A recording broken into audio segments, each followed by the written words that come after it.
hinahanap kami na kami yung iba. Nag-deliver sa amin kanina. Kaya nga iniimputan namin. Takon-takon yung pagkain na deliver sa amin. Oo. Hindi pa naman nag-deliver kasi parang kahit yung nag-deliver sa atin. Oo, sir ha.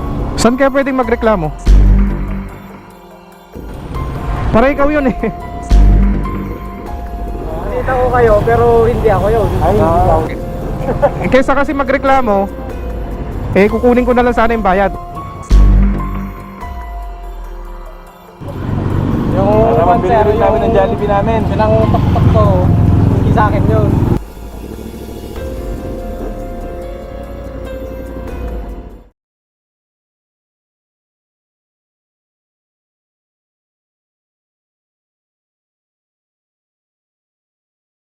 Alright mga maestro, so dito tayo sa may City of Santiago.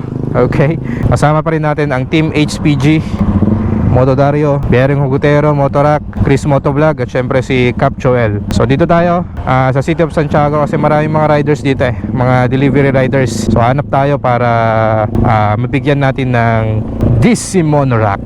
Okay, tara, samahan nyo kayo mga maestro, and let's go.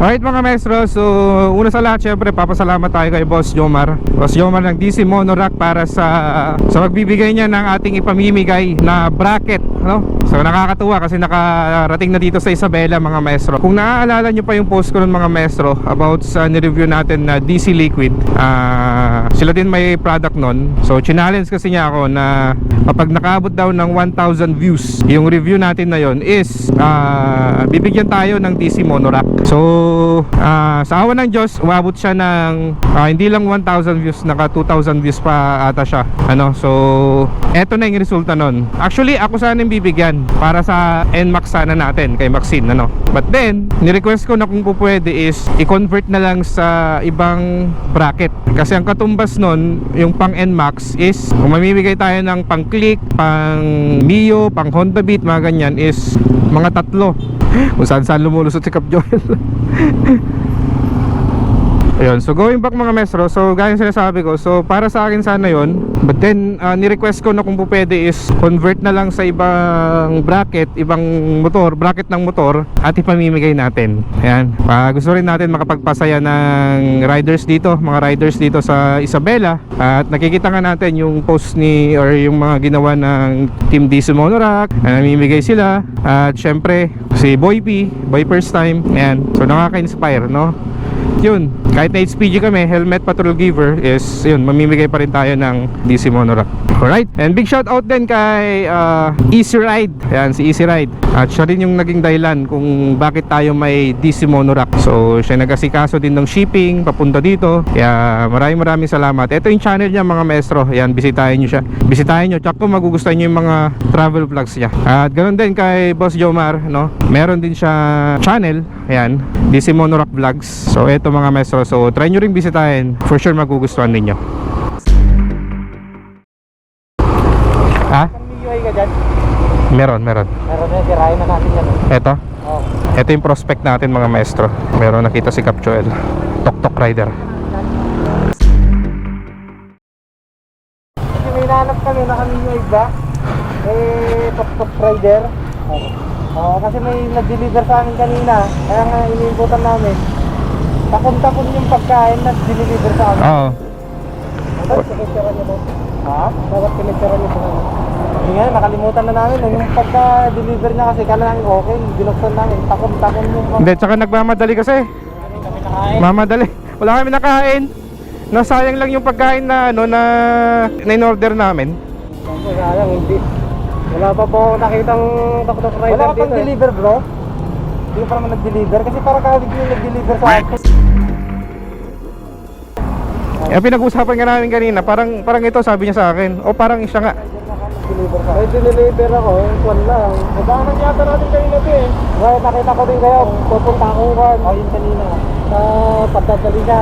Oo, doon ako. Ayun nga, doon sa may sa may park. Ito lang deliver ko. Isa lang yan bro muna. Isa pala. Nakakasakit mo kasi. Hindi naman natatapon yung kan mo rito? Ay, hindi, sir. May kuya, ano yung pangalan nito? May tali. Yun naman yan. Tape naman. Itong pangalan nito, itong kahoy. Ay, kahoy.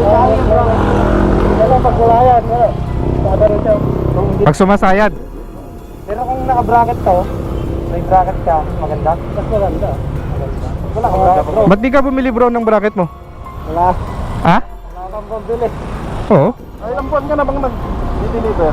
Makakuha pa lang, sir. Baka tuban. 2 months, doon sa 2 months na yun, wala pang matatapon ka na Wala. deliver mo. Wala ka pa naman na-experience na itapon gano'n. Wala naman, sir. Wala naman. Saan kaya pwedeng ano? Maganda. Oo, sir, ha? Saan kaya pwedeng magreklamo?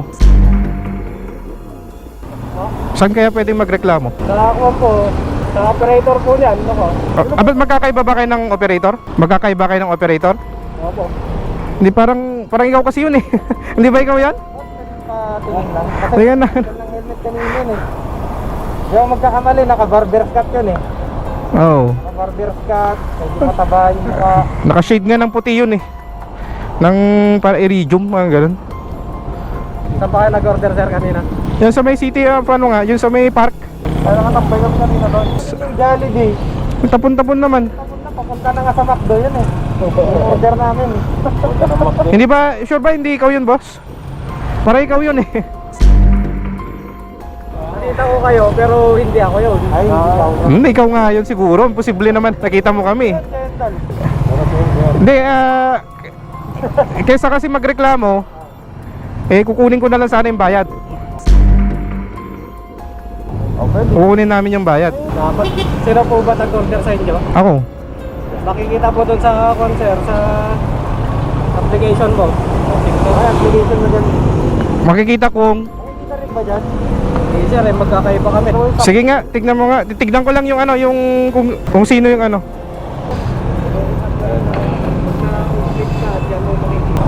Bibigyan na natin mga maestro.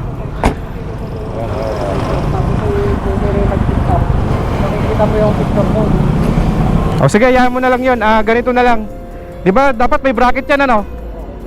May benta kasi ako dito. Pwede bang bilhin mo na lang? Murang halaga, pang 2,000 na lang. Ang presyo nito is mga 3,000, 2,000 na lang.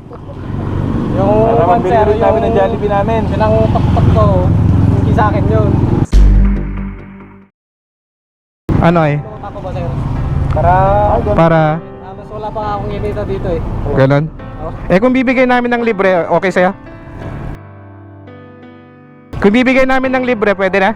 Kaya naman, sir. Ha? Alright, so ano sasabihin natin? Prank lang yun bro. Eto, tumitingin kami ng mga riders na pwede naming bigyan ng bracket. Mga delivery riders na kagaya mo.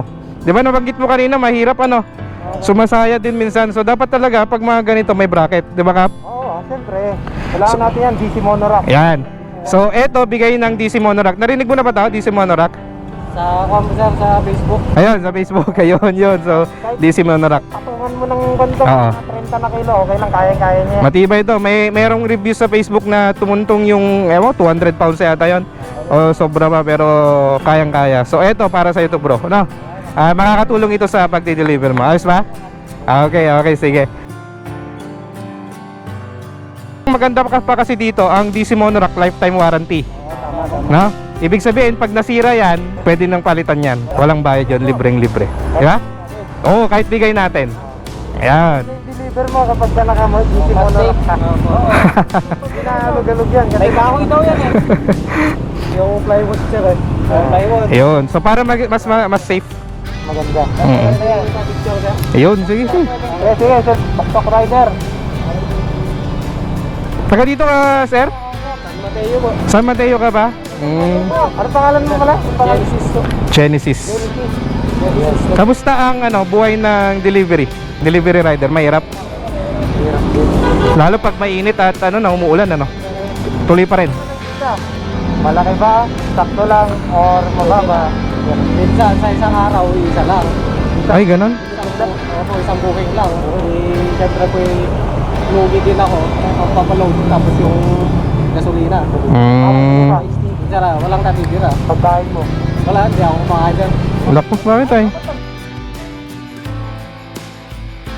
Bawon ka ng style. Kailangan dapat kumakain. Bagan mo lang.